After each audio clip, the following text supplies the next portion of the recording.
framework over the next 10 years.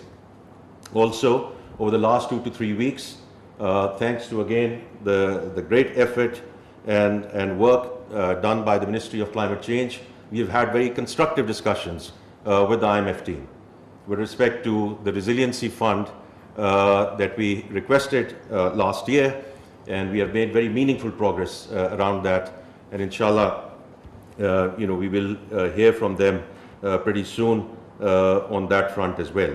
And this is on top of obviously the international capital markets, etc. This afternoon I'm going to be at the launch ceremony of a green sukuk. So a lot of things are happening in that space. But what I said in the climate finance conference a few weeks back as well, while financing is very critical, the real discussion and the real issue for us is capacity and capacity building at our end. It's therefore, when we look at back to the flood discussion in 22, we had pledges of a little over $10 billion. What did we ultimately receive? 1/3 of that. And the reason for that is, as a country, we could not come up with investable, bankable projects. And that is what we need to work on.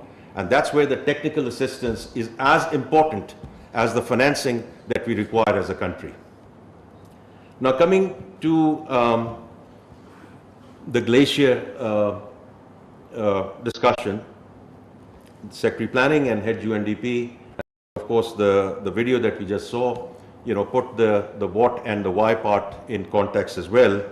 And it is indeed alarming that 10,000 of our glaciers are receding at a rapid pace because in turn of the rising global temperatures. Flooding in the Indus River is a consequence of that, and this disturbed water cycle in turn is already impacting our crop yields, the food production, and indeed the livelihood of millions of people who go into distress situation.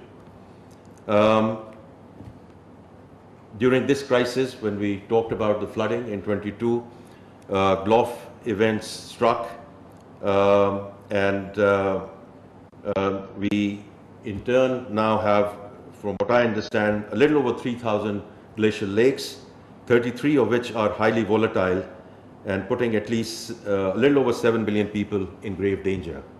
These are large and these are alarming statistics. And therefore, I do think all the work that has been done, the preparatory work that has been done in terms of putting a Pakistan Glacier Protection and Resiliency Strategy framework, which the Secretary Climate Change just explained, and which is now going for public review and input, is a very, very timely action. In that context, the work and this framework providing guidance around the monitoring systems, early warning mechanisms for GLOFs, promoting community-based adaptation practices, and integrating glacier conservation into the overall national climate policies are the right things to do under this framework. Now, in that context, I would want to acknowledge the inputs that have already been received through Everest K2 National Research Center. Sir, the book that you just gave me, I will go through it with interest. Obviously, a lot of time and effort has been put in to put that together. International Center for Integrated Mountain Development, International Union for Conservation of Nature, and of course, all the great work, help, support, assistance that we are receiving from UNDP.